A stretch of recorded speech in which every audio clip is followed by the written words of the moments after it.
Cinco, good to see you. Thanks for joining me on the podcast. Yeah, Rain, it's great to be back with you, man. It's been Yeah, a while. yeah, round two. I mean, I think it's been several years. You were early on. Yeah. So, yeah, obviously your story is out there on the Afterburn podcast, and you've been on a few other ones.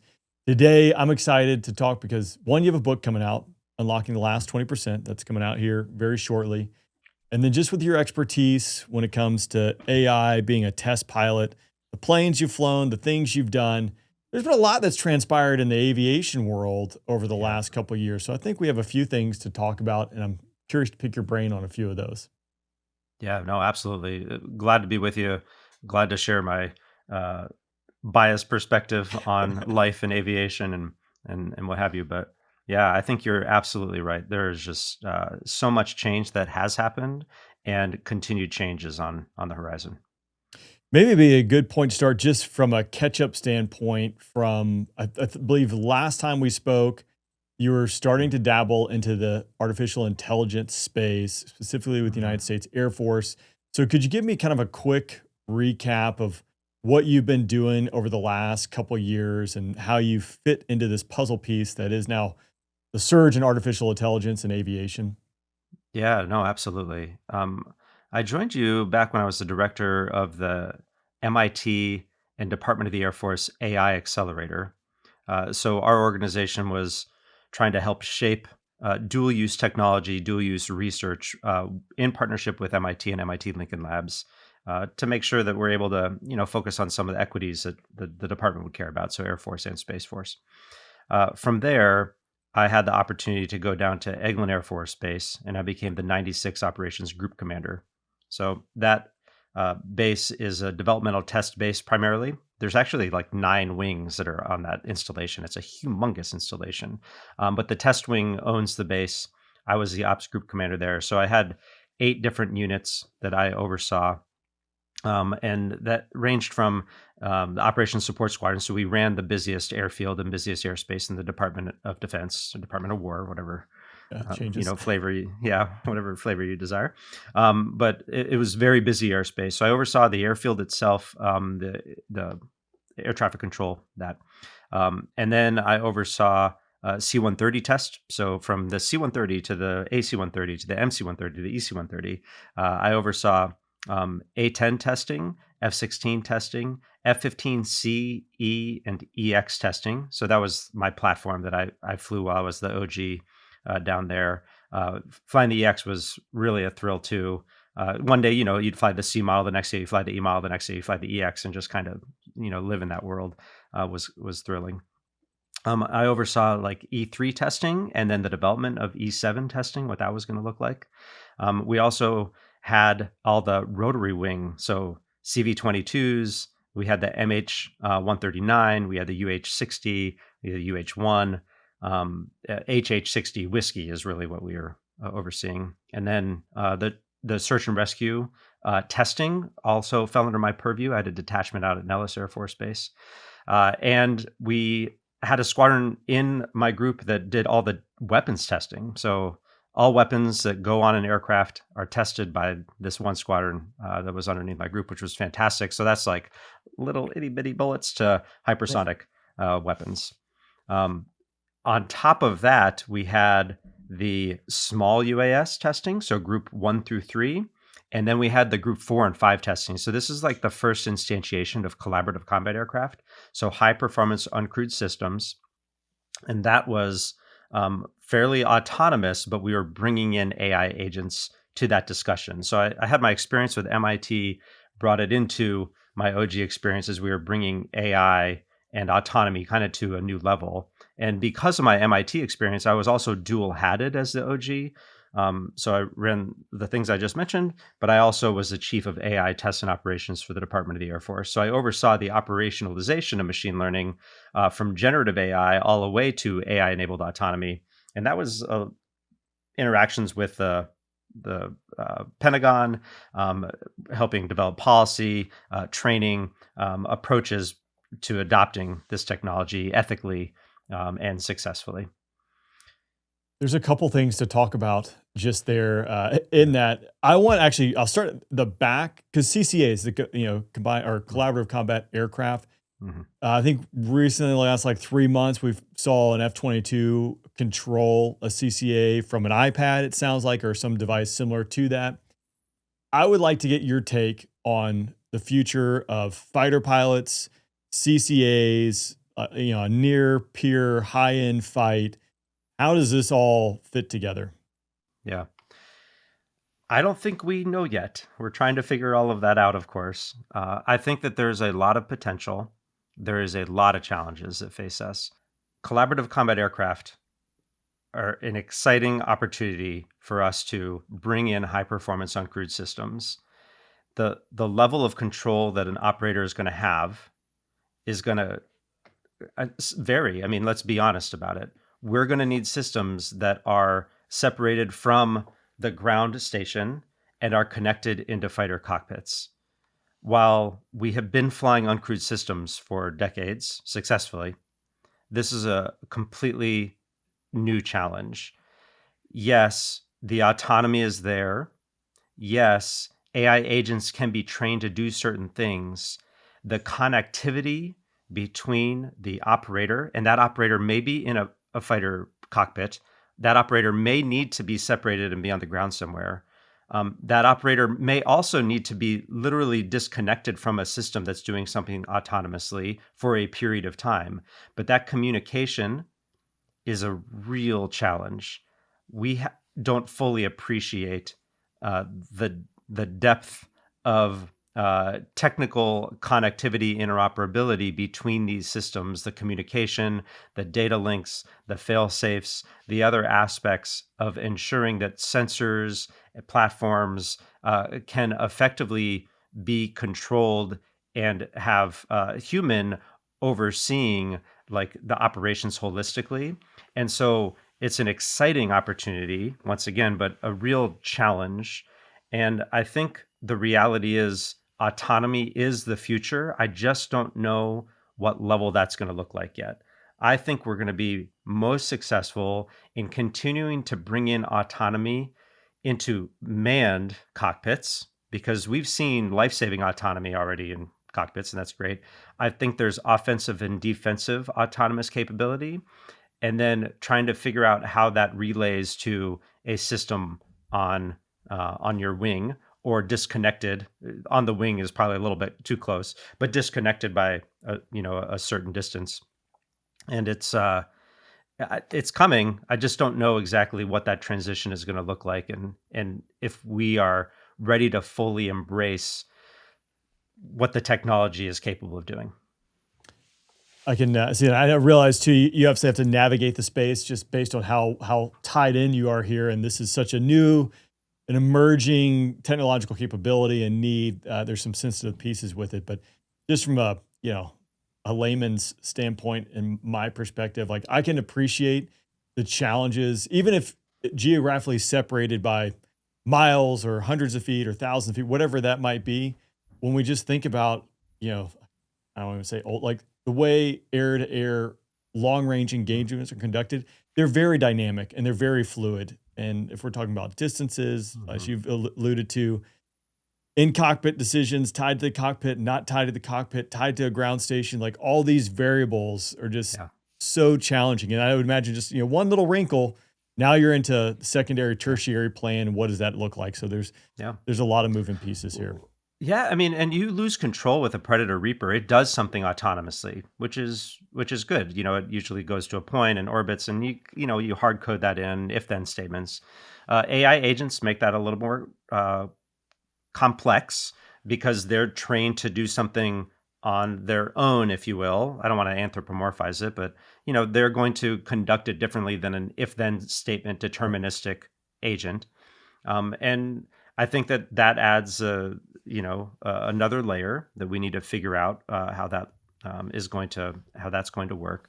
But yeah, it is it it's going to complicate things before it makes it easier. Yeah, fair enough. Um, Not to get too far ahead before we jump back, but again, you're probably the perfect person just to get your take on the F-47. And again, this is one we could, Hmm. we can go down a lot of different rabbit holes just from even Hmm. the stance of procuring, but coming from the test pilot world, I mean, developing the F-47, yeah, that seems like that's going to be an exquisite piece of technology. And maybe it solves a future problem that we don't know yet, but also maybe Yeah. we create an exquisite piece of technology that doesn't solve a new and emerging threat. I think we saw Yeah. drones have drastically shaped the battlefield in Ukraine and Israel. Something I think we probably knew was coming, but it's been exponential and rapidly of how it's evolved the battlefield there. So I guess big picture wise, F-47, when we talk about the timeline of it, hey, I think it's like early 2030s, right? Which we don't have a great track record for Sure. Yeah. procuring aircraft very quickly, let alone developing them. But maybe if you try and talk to me like big picture F-47 from a timeline standpoint and from a capability standpoint, how do you see this based on your expertise kind of unfolding and playing out? Yeah. This is a good opportunity for me to say nothing I'm saying here represents, views of the government. And Right. like, I don't know, there's my personal opinions. Um, you bring up a really important topic, and I don't have good answers because I don't think anyone fully knows what this is going to look like. We know, for instance, drones are important. Group 1 through 3 drones. We see it playing out in a war between Russia and Ukraine. Is that going to be our war? Are we going to need Group 1 through 3s the same way that Ukraine and Russia are using Group 1 through 3s? I don't know. I'd imagine to an extent, yeah, it's going to be part of our future, but I'm not sure. Real When you quick, look at, yeah, breaking the group, how are the groups broken down? How are those separated out? you basically, you can just think of performance and Okay. size, right? So Group 1 is going to be small. It's going to be connected right to the pilot, the operator. And then you're going to go up to Group 4s and 5s, disconnected, high Okay. performance, fighter type performance, far away, maybe thousands of miles away, like a Predator. But then it's also important, and I think we should probably actually bring in some other language for UAVs, because I don't think it's as simple as saying, "Hey, this is a small 20-knot drone. This is a 300-knot large drone." So that's the difference, because I think some of it's going to come down to how much control does a human have? Where's the human agency? Well, the human agency needs to maintain, but yeah, level of control I think is needing to be clarified, because you're going to have autonomous systems, but then you're going to have autonomous AI agents that are disconnected from a human to have to do aspects of a mission. And if a human doesn't have oversight for 10 minutes or 20 minutes or 30 minutes, like, is there at a different level? Is there a concern of loss of control? Like, either way. So that's the basic breakdown of Group 1 through 3s. Getting back to your question though, with the F-47, why I bring up Group 1 through 3s, I'm not sure. Like, do we need a manned fighter aircraft that's a 6th gen fighter? Is that what, like, aviation is going to look like in 10 years, 20, 30 years? Right? Are these systems going to be the quarterback? Is it going to matter if we are able to penetrate further into like an IADS? Is AI going to change defenses so that even if you have like the smallest thing, they can still be detected? Maybe IR sensors and defenses are going to get so good that you still have engines that are super hot, right? So while something may be stealthy in one spectrum, may not be stealthy in another spectrum, right? Does AI change that aspect of the game? And what does a contested environment really look like? And what are weapons systems able to do, right? Like, even if I could get super close, if the weapons are even better, right? So there's all these complexities, and I say that because I'm excited about an opportunity for us to adopt such advanced technology that then F-47 represents, but I'm not sure if it is useful. But it may be super important, right? It may be the linchpin, and it reminds me of them taking guns off of F-4s, right? Back in, like, oh, we don't need guns anymore. We Right. have missiles that can do it, and those did not do well, and so they had. I mean, I'm sure your listeners know that whole story, and I'm wondering where that is, and there's just a real tension here. The one piece that I've seen about it that, again, for me, that I think I can understand is the open architecture argument for it. And it sounds like it's being developed with this kind of open architecture where, to a certain degree, it can be modified down the road more easily than the jets we procured today. And I think we've kind of learned those lessons. The example I've given in other ones is F-16s, right? From the active duty to the guard for a long period of time. If we wanted to change something in the software code in F-16, it went to Mm. Ogden. It would be in a list and it might wait there years before it could change. But the guard had a different mechanism of doing that and they could quickly change software programs. Again, that's probably just scratching the surface as far as simplicity goes when it comes to being able to modify and update an aircraft. So I don't know if I'm even hitting if I'm getting Yeah. close to where like, hey, open architecture seems like that's a good Yeah. right step in the right direction. Well, you are hitting something that's really important and that we're looking at right now, even not even an F-47, but F-15s, right? Legacy aircraft, F-16s, trying to figure out how do we adopt technology more effectively. And so some of this comes down to our acquisition processes, right? Is that agile enough? And those are not just driven by humans, that's driven by law. So if you're like a really lean forward, I'm going to adopt technology into the platform that I'm overseeing as an acquisition professional, you can't always do that because you may be going up against like US code, US law that limits your ability to be agile. And so conceptually, yeah, 100%. I think that this is a good exercise, a good progress in being able to adopt emerging technology. But then I also say, does the foundational underlying processes that allow us to acquire things like is that ready for us to be able to take these steps? And I'm not sure. And we are moving in that direction with, like I said, other systems trying to figure out like how do we make it so that I can easily change something, but we still have contracts to deal with these companies, and we're America and I celebrate it, and we got capitalism and we got these companies that also need to protect their IP. So it's not as simple as saying, well, you need to allow the government to do whatever with your tech. No, it's a collaboration, it's a partnership that we need to understand that these companies play an important part of that. So I also don't think we just throw away all contracts and say, "Wow, Lockheed Martin's the worst or Boeing's the worst," because they won't know. Like they're running their company, and so how do we interface with that, and how do we make it, you know, acceptable for them, but also agile and acceptable for the warfighter? And all of it is, once again, it's these complexities that sometimes I think we like to, throw a lot of spears, but we don't understand fully like that there's more to it. I'm guilty of throwing spears, that's for sure. I mean, I do. I rag on the KC-46 a good bit. I mean, this is a 767 platform that's Yeah. been in a tanker configuration, and while we did some changes, here we Yep. are. And there was some contesting and yada yada yada. But obviously, Oh man.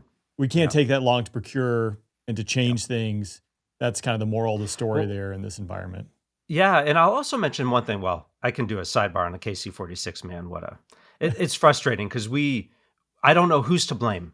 Is it really Boeing to blame, or is it the government who had a bad requirement and had bad acquisition or poor communication or a weird contract? Or once again, there's complexities there, but it's not just software. We need to be agile with the hardware, and that's where high end F-47 is going to have some limitations. We ran into it. I won't get into the details, but we basically are trying to be agile with the capability with some of our legacy aircraft, and we need to add certain pieces of hardware. And so, how to do that? Like this is completely hypothetical. We're not doing this, but I can imagine a world. Maybe they're working on it now since I've retired.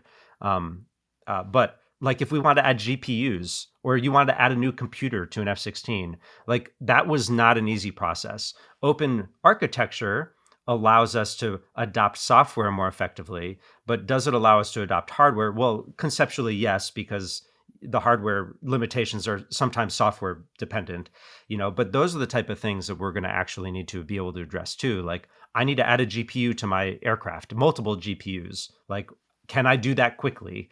And, that's the piece that I think we need to be very mindful of and also, you know, uh, d- create foundational processes to allow us to do so. So On the agility piece of it, I think somewhere we have done well, and it might have been. It sounds like your time frame when you were down at Eglin and some of my buddies, but I have a whole series on Midnight Hammer and some Rough Rider stuff that's coming out, right? And we have seen the AGR-20, the Advanced Precision Kill Weapon System. Rockets that have been around forever, that we've made them smart and laser guided rockets, utilizing them in a method that we were never envisioned way back in the day. But I'd be curious again to get your take on the AGR-20. Were you there during that testing and fielding of that, putting on the F-15E and the F-16, and being able to go there and doing shoot down drones and Yeah. things like that?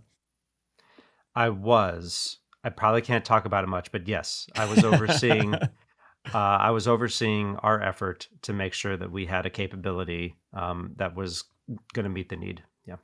Yeah. Okay. Fair enough. It has been I mean, interesting. you could totally ask your question. I don't mind. I could just tell you, if I can or can't answer. Well, Happy to. broad brush, we don't have to get into the capabilities, Yeah. obviously, and the technical aspects of it, but maybe what were some hurdles and challenges, or were there any, to Mhm. actually, modify that and then get it operational on F-15Es and Yeah. F-16s? I mean, again, that's Yeah.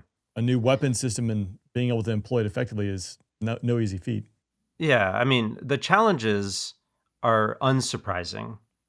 You have a bureaucracy that wants to make sure that we cross every T and dot every I, and it's going to be this contracting process, and it's going to be this acquisition process, it's going to be this developmental test process, and we're going to hit different milestones, and we're going to have and so you have a system that I would argue is a legacy system that has not really advanced and is not meeting the need, always makes it difficult to meet the need of this emerging technology space that we're in, because technology is just moving so fast.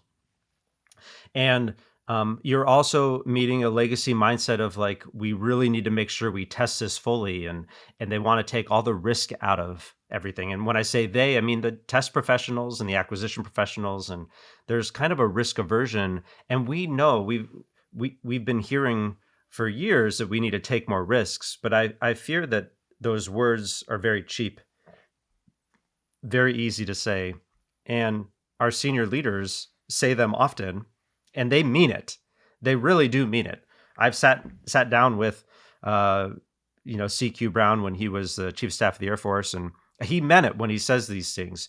But what I fear is the people in between words coming out of his mouth and the actual folks doing that mission, they're not fully empowered to take the risks that they think are, or that are ultimately that are required.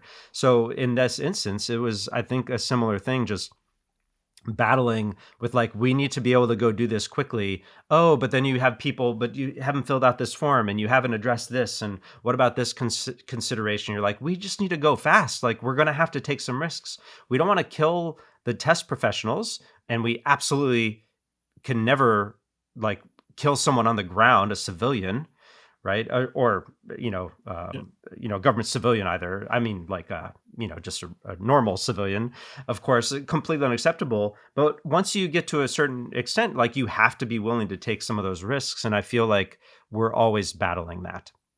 So how did that one break free? I mean, because it was pretty, I think, quick in the terms of from concept to implementation. Yeah, well, I think this is something that Eglin has been doing really well, and I know the other bases are, some of the test bases have been also doing well. It's establishing foundational aspects of our test enterprise that allow us to go a little bit quicker. So, for instance, like the Eglin range and how we use that range, and being more predisposed and set up to accept certain risks at certain levels very quickly, and then allow the process of modifying an aircraft or adopting a platform. And that's working with Seek Eagle. Seek Eagle is an organization that makes sure that we can effectively integrate weapons onto fighter aircraft, or actually aircraft in general. And so I think it's part of the conversation of just accelerating that, and we were able to, I think, deliver what was needed, but it didn't. It came at a cost of really pushing up against the bureaucracy, and I think kind of hopefully chipping away at what needs to be done to address this moving forward. Or, all right, I would like to jump to the book.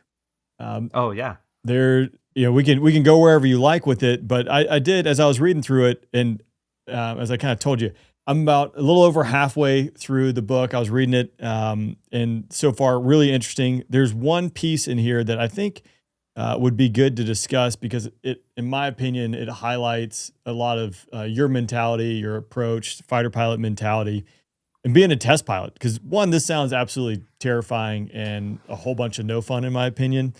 But the F-15 test where you're having to do a Mach 2.5 run, then also involves max performing full left roll, right stick rolls at 7.2 Gs. Um, and I guess people are like, oh, fighter jets roll, right? Yeah, but like max deflection, quick roll rates, like, yeah, yeah, I'm thinking the ones I did in the demo, which I'm doing these like over and over again. It's pretty scripted. You're like, yeah. this still like could suck at some point. So I would like to dig into that. Just maybe you could tell Yeah. that story in detail, and then I got one more I'd like to ask you about. Yeah, no, absolutely. I mean, thanks for allowing me to, talk about the book. I'm not here to necessarily sell the book, but yeah, I mean, ultimately, I'm just trying to share stories. The stories are in the book. It's an awesome opportunity to be able to talk about aviation and different aspects of my life, and a few others that I hope inspire and encourage other people as they deal with their own journey. And I think this chapter, we talk about preparation and how we're going to deal with, some of the challenges. And that mission in particular was a blast, by the way. It was a lot of fun to prepare for, which took a lot of time because we had to go do uh, a lot of simulator buildup. So we needed to make sure that we could actually execute some of these test points because it wasn't simply going 2.5 Mach. So 2.5 is the approved high end speed of F-15C. Um, and you could get there if you have like a slick F-15, no missile rails, no missiles. Like it's pretty easy to get up to 2.5. Not necessarily, but it's fairly simple. But we were doing a configuration with I won't say the exact configuration, but we had a bunch of missiles on our aircraft, and we were clearing out a weapon to that envelope of 2.5 Mach. But it had to be a certain loadout. It wasn't just like, oh, I just have that one missile on my wing, I'm going to go there. No, we had a number of different things on our aircraft to make sure that it was good to go at that speed. What we call it is a compatibility flight profile, a CFP mission. So, if CFP mission is one mission of a few that makes sure that a weapon is going to work for an aircraft. So we have a CFP, which is like we're going to put the weapon through the ringer. We want to make sure that it can fly wherever the aircraft can fly, that it can pull the G forces the aircraft can pull. And then we do a safe separation. So then we drop the weapon and make sure it just separates or fires off a rail, but we're not shooting a target. So just like we're just doing a safe separation. And then we do weapons accuracy. Weapons accuracy makes sure that the weapon hits exactly where it's supposed to. And it's a culmination of those other two. So CFP goes first. And we're doing a CFP of a weapon, and we're flying it with a certain configuration. And we had to do this 2.5 Mach run, and we had to do these rolls that you mentioned, which were actually pretty dynamic. I'd say the hardest actual flying maneuver was the rolls that you're talking about. And why it's so hard is, like you alluded to, we don't roll while we're pulling G's. It's really rare. Like you pull G's we call it flying the T, flying the aircraft. Like you you will turn and then you will pull, but you'll center the stick up before you pull again. So you're never pulling G's, or very rarely. And usually you'll over G very quickly if you try to. And so we were specifically doing the maximum G forces that you're allowed to pull while you are in a full roll. And that itself, doing like a full stick roll while you're doing that, is hard because sometimes you'll just roll a little bit, but yeah, so you can see that that's very dynamic. And then we did other aspects too. The most dangerous was the highest risk actually was not those two. It was the high dynamic pressure point. So that's where you go really fast, but you're really low. So the pressure down low, of course, is much higher, and that puts much more stress on the airframe than the higher up runs. But I will say, like, the preparation was a lot of fun, because we wanted to figure out, like, how does this all play together? We have a mission to go do this. So what are we going to do first, and how are we going to mitigate certain risk? And so there's that aspect of it. Getting to 2.5 Mach is not as simple when you have things on your aircraft. It's not as simple as just plugging it into Afterburner and then diving towards the ground. People don't realize it's not actually how you get there.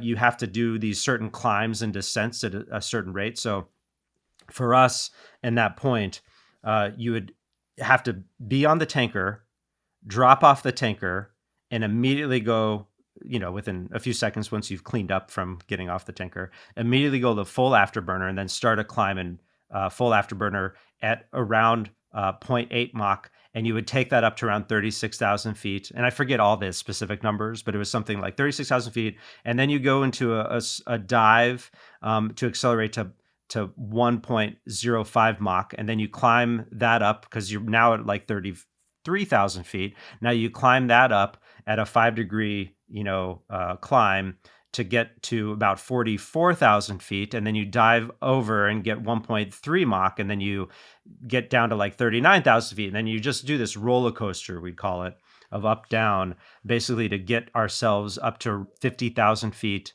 at about, 1.8 Mach. And then we start a slow descent. And while we're descending, I'm also paying attention to how quickly the Mach number is going up, because if you find a temperature band that is colder and you see that the airspeed is going up quicker, you actually try to maintain that temperature band for longer in order to get the speed up. And then you start a slow descent once you get basically to this point where you're getting 2 Mach and a little bit higher, and you start a slow descent, just paying attention to this, trying to eke out basically every 0.01 Mach that you can.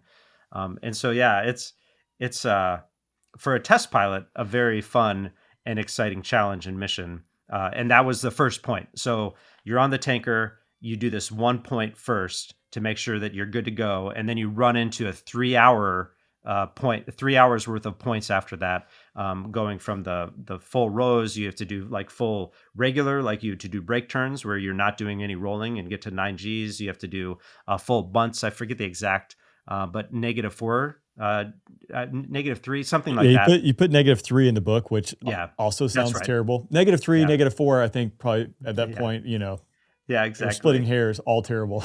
Yeah, so you do that, and yeah, I'll let you, I'll hand it back over to you. But yeah, there's all this dynamic, cool things about flying, but it is not without risk. I want to talk about the pickle button here in a minute. You actually have a note, which I did not know the origin of the pickle button, which Yeah. is interesting for me. But I will say I did Mach 2.05 in the F-16. That is the top end speed Hmm. up high. But then in the mid 20s, I also did 780 knots. 800 is the limit. That's fast. Yeah. The wind rush over the Hmm. canopy, like that's what spooked me, right? Again, like Yeah. things go bad. Things can go bad really quick. Well, not really. I mean, if something happens at that speed, it is Oh yeah. not going to work out well, most Yeah. likely for you in that case. So I can appreciate that. And again, you said flying the T. Pilots have gone through at least Air Force training. I'd definitely be familiar with it. I can appreciate, in my mind as I visualize in the F-15 having to command 7.2 Gs and hold that or be around that, and then the rolling effect. Yeah. Not only terrible, but really challenging there. So I guess it's good that you're a Yeah. test pilot and Yeah. No, it's it's not. fun. I mean, you start for that one, you have to be at 1 point. I think we were 1.5 Mach. And so you have to be getting to the right airspeed. And then there's an altitude band where you have to hit the roll too, because there's also in the F-15, there's areas where it really limits your Gs because of certain aspects of the plane. Yeah. And so, yeah, you have to basically be diving for that one pretty nose low while you're going through like 28,000 feet going super fast. Like 1.5 Mach at 28,000 feet is freaking fast Yep. because of, like you just said, the KCAS. And yeah, and then throwing the stick. And by the way, we have our G suits, which then limit the. I don't know. Did you wear a G suit when you were on demo? Did boot it up with side stick, so you Oh know, yeah, it didn't matter. Sorry, stupid question. Yes, for but a side stick person. yeah, I guess that's a factor I didn't Yeah, think about. It's like, yeah, you got the stick between your legs, like now you're yeah. trying to do that rolling maneuver and your G suit's inflating. Yeah. So when we practiced this maneuver, we realized the G suit was getting in the way. So you really had to you had to lift up your leg, get it out over the side of the seat, so that when you pulled those G forces, your G suit went whoop, and it totally expanded, and then you had enough throw to get the stick all the way over while you're pulling the G's.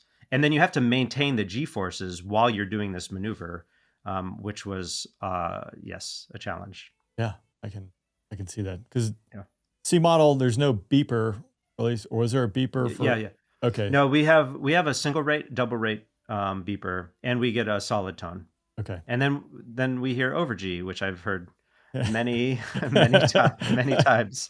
I think my first ever high aspect BFM mission at the B course, so Tyndall Air Force Base, I merged with the instructor, going 500 bills, excited to do the first brake turn, and immediately over G the aircraft. So yeah, it's good. Oh, Started off strong, man. yeah. Hey, got to go for it. Rip the wings off it. Um, with that, so I would like to talk about again, it's another story you have in the book, and I think it is a good one to paint perspective on, I'd say, the level you were and are operating at is at the pinnacle. But there was a test there that I think that involved the pickle button that didn't go as well. So can you kind of just outline the Yeah. test, what happened, and your thoughts around that?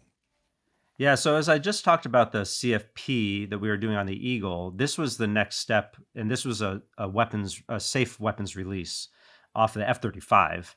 So I was like, dude, a month into the squadron, I was a director of operations of F-35 developmental test, and we were at Edwards Air Force Base, and I had the awesome opportunity to go fly this mission where we were making sure that the AIM-9X missile safely separated from the F-35 at the basically the highest G forces at the lowest altitude.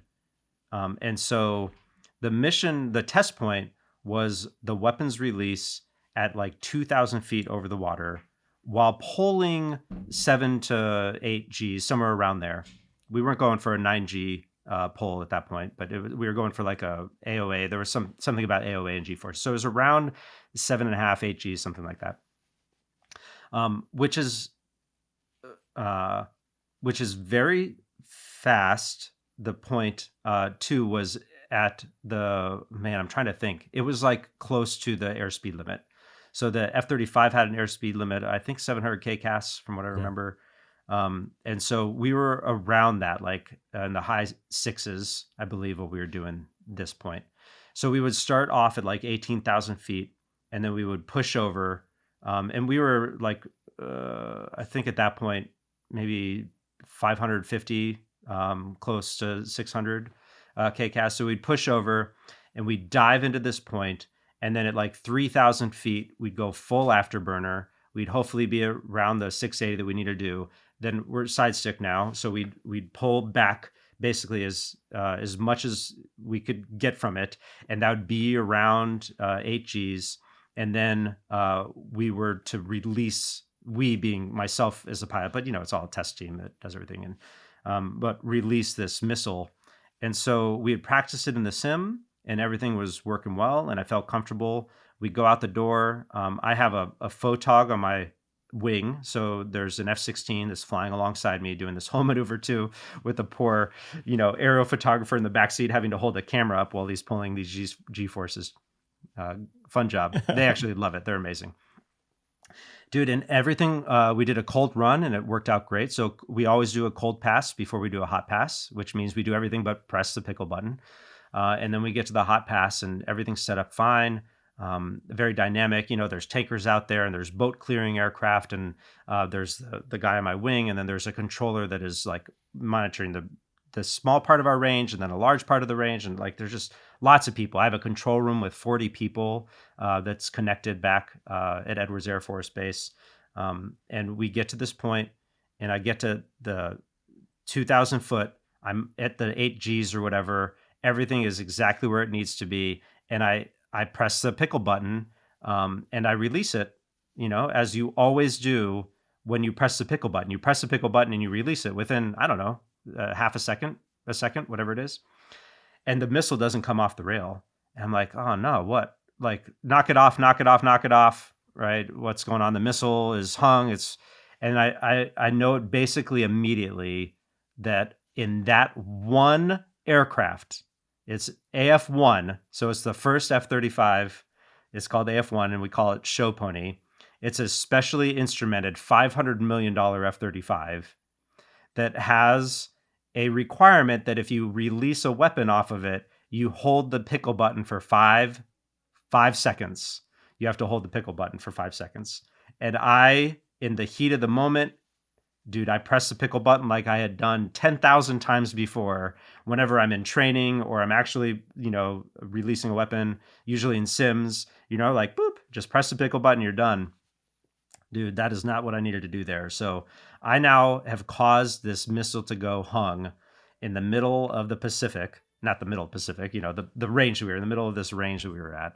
And now I've have to declare an emergency and I have to find the nearest suitable airfield, which was Point Magoo. And it's near the end of the day. Oh, so man. we had a late mission, 4 p.m. or something crazy.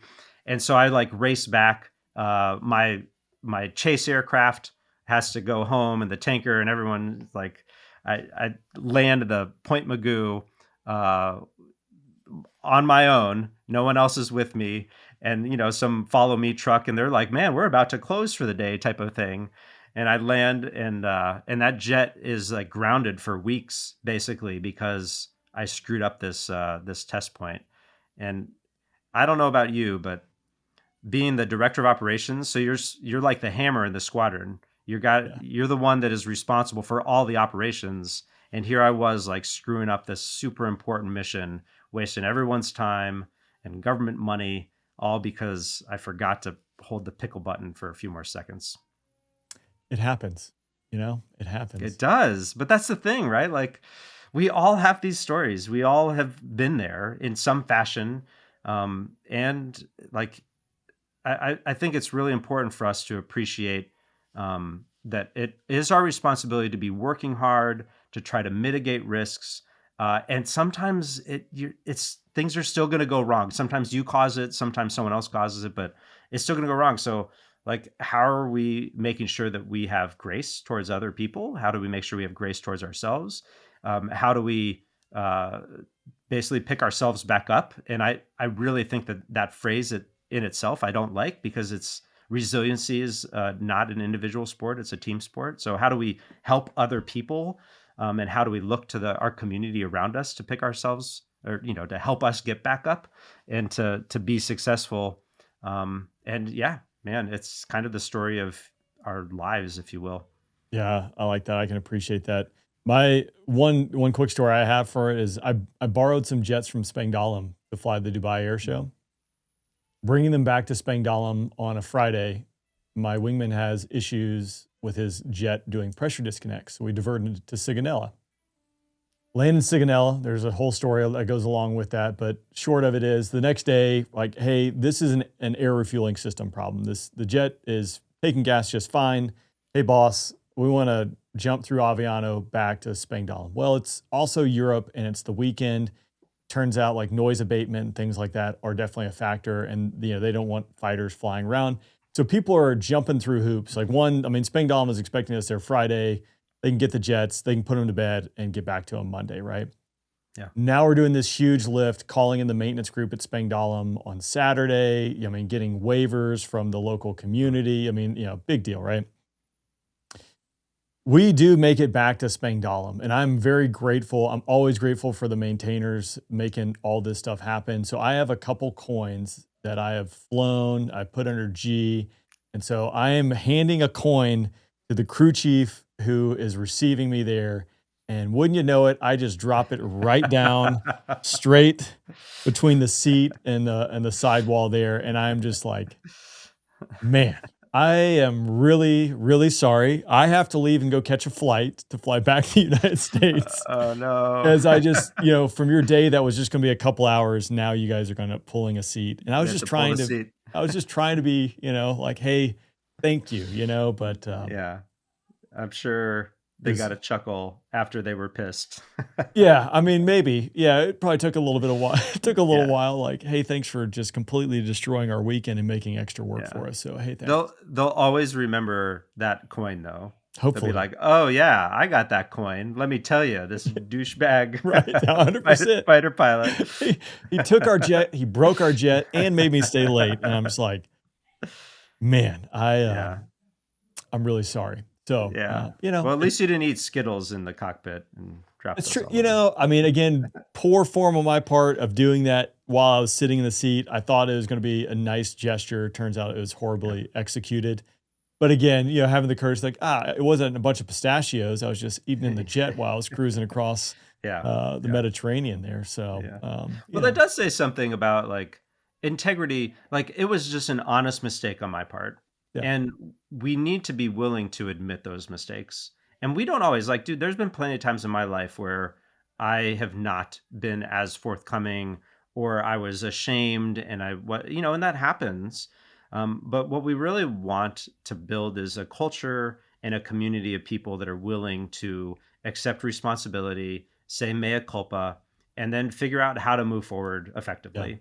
And that I think is a better demonstration of someone's potential than getting everything right all the time. Like no, I want to see how you do something wrong and how you deal with it. That is actually a better measure of someone's a buddy of mine that I character. don't name drop often, but I'll name drop him here because Loco Lopez, he was a C model, then the Raptor demo pilot. Loco is like the first guy that, I mean, anything he messes up, like just admits it. Like we would fly demos, right? And we had the same air show. He would have something that wasn't pristine or perfect. And then like the first thing he's saying is like, I messed up this. I'm like, dude, I don't know what, I mean, the F-22 is doing magic out there. You could have done whatever, Yeah, but it's just, yeah, to me, it spoke to his credibility and being willing to admit mistakes to try to yeah. make himself and others better. Right. I mean, that's, 100%. so And I think that's what our community tries to teach, young fighter pilots. And I think we do a fairly good job, right? The whole debrief culture. I do think that there's more arrogance than fighter pilots like to admit sometimes in their debrief culture, where they want to be able to learn from things, but they yeah, they don't. Pardon me. But yeah, I do think that we do a fairly good job out of other communities I've seen of like, hey, no, we got to call it like it is, and rank is off, and we're gonna admit what we did wrong, and we're gonna try to grow from it together. absolutely. Yeah. Cinco, before we part ways, I would like to get your take on some fighters that have popped up in the last year or so from the Chinese, specifically the J-50 and the J-36. Yeah. These really circulated social media last December when they are unveiled, and since then we've seen some different ones. So first, I'm going to pull up a picture of the J-36, Yeah. and Please do. I'd be curious to get your take on from a performance standpoint, capability standpoint, what this thing might be utilized for. Tailless design with, a flaperon, aileron type configuration. It looks very interesting with an intake on top. I don't know if you've seen, I can pull up another picture too. Yeah. But it has, three exhaust, um, Mhm. you know, I guess ports. So yeah, just super interesting. What do you think when you see this? Yeah. No, it's good. Listen, there's aspects of this plane that look stealthy, of course. Stealth is it's really hard to know until it's put to the test. Uh, I am trying to look closer at this too.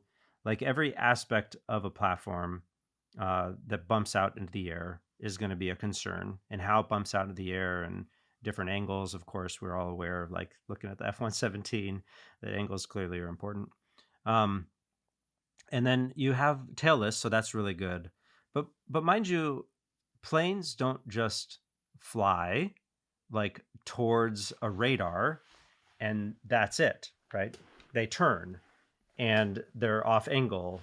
And so all of those different angles are going to be important, as well as the engines, and how exhaust is coming out of the engines, of course, is going to be, a player. So tailless is fine. It clearly is going to affect a radar return if you have a tail compared to a tailless. But I think we have to understand that's not the full story of stealth. And so when I look at these planes, I think they're not going to be able to pull many G's, that there's certain angles that are not going to be as effective, approaching an enemy. Um, there's other aspects of this that I'll keep to myself that I won't divulge completely as I'm just taking a look at this that I think would be um, yeah, a challenge. I think the control surfaces and how that is done is going to be interesting. Now, like, yeah, what level of control is this? I'm not sure. Also, like what they are saying that is capable of doing. I don't know that much about the J-36. I haven't seen them say much about it. The speculation has been, is there a hypersonic capability or like a ramjet on top? Again, the previous Hmm, photo, like you can see that this is a rendition, I believe, on this one where the top intake, but we saw it in that first picture. yeah, Um, so yeah, is this a long range bomber? Because me not being a test pilot, well, at least again simpleton here, I'm like from the control surfaces. If I just compare like the Raptor, like the horizontal yeah, stab, which is the size of an F-16 wing, and we can obviously see the maneuverability of an F-22 versus this, for lack of a better phrase, I don't we make up terms like with flaperons. Yeah, tough to tell, but it doesn't seem like this, like you just alluded to, like, I mean, me, like this would not be that maneuverable, not a high G platform, but maybe is it able to go really fast and sling yeah, missiles or, I don't know. yeah. I mean, I I have some opinions. I don't think this looks very maneuverable, nor do I think it looks that stealthy. Um, and I think it's going to have some challenges. I'm curious how well it's been doing. I mean, clearly we have no idea, Right. but yeah, there's some there's going to be some challenges with that platform. I thought, again, this obviously for the Chinese, highly classified, and they've just shown pictures, social media, basically of it flying around the flagpole, coming back to land, maybe taking off. And while I do think, and you can tell me if I'm wrong, like the ability to produce even a prototype and go out there and fly it is impressive. I mean, you've built Yeah, a plane and gone to fly it, but there is a vast sea between that yeah, and a production model that is capable of going out there solving some problem set, stealth, hypersonic, whatever mission set you want it to be. So yeah, again, I don't discredit the fact that they produced multiple of these, and actually I'll pull up the J50 next, yeah, but it does seem like, uh, yeah, just because it's flying doesn't mean that there's this very capable yeah, platform that we'll see an armada of. yeah. Um, Yeah, and when that last one, the J-36 too, I would mention I don't see that being able to go that fast. okay. I'll leave that at that. Now this is the J50 you've pulled up. Pardon me. I think there's some. It's cleaner to some regard. It's going to be more maneuverable. It's going to be able to have certain stealth capability that I think the J-36, and not just based on size, would have. This is going to be able to fly faster. Yeah, I mean, you just tell, like, look at pointy nose, Yeah. right? I mean, yeah, it looks more of a F-15, F-16, Yeah, F-22 size type fighter versus yeah, the J-36 just looked massive. yeah. And tailless, good. So it's going to have good stealth capability without having the tails. Once again, the tails are definitely a large radar return, depending on what angle and depending on the distance, because at some point, the tails go blind to the person on the ground because the rest of the fuselage covers, you know, the tails if you're flying straight at a target. Yeah, so I think that these are going to be platforms that we're going to have to be able to, them and like them are going to be able to have to address. And I think that they, like all acquisition and like all flight tests, will be a challenge. And I'll be curious to see what ends up, actually getting fielded from them. Yeah. I, I just thought you did an expert job of navigating that space. But again, Thanks. again, based on your experience, we have seen Yeah. them put out a bunch of these planes, which I do think is impressive and a Yeah. testament to their production capability. But again, there's Yeah. TBD. The Yeah. J-20, I think, just tripped 300 or 400 Yeah. jets operationally.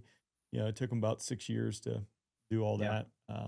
that. Like you said, like it's pretty impressive what they have done over the past few decades with regard to their own, organic ability to create systems from aviation to aircraft to other systems throughout their society. And they are a leader in AI. Us and them are kind of the leaders of that, capability. Yeah. Well, Cinco, I know we're getting long in the tooth here. I hope you got a few minutes to hang around for There Was, but I understand if you don't. But before we wrap up here, any parting shots, anything I'm missing that I should be asking you? I don't know about that. I mean, I just really appreciate being able to talk to you again. I think, it's always important for us to talk about where we have been with aviation and where we're going with aviation and the technology and the people, of course. It's really amazing inflection point, I think, for our society and also for aviation. And it's just good to be able to share and thanks also for allowing me to have a platform to talk about the book a little bit. And I do hope that it is able to encourage other people because there's plenty of other stories in there of figuring out uh, how to basically untap our full potential and how do we like find our purpose with clarity without overworking ourselves by having a balance in our life and being able to share love with those around us, and also to help society out and be character filled men and women that are focused on helping our communities, whatever that may look like, for the reader. And so, yeah, it's an opportunity to be able to share some of my aviation stories, some of my successes, some of my failures, in order to allow people to maybe see themselves uh, and see their own stories in a way that is, I don't know, perspective building and shaping in a edifying fashion. Cinco, I appreciate it. It was good to catch up. Yeah, thanks, man.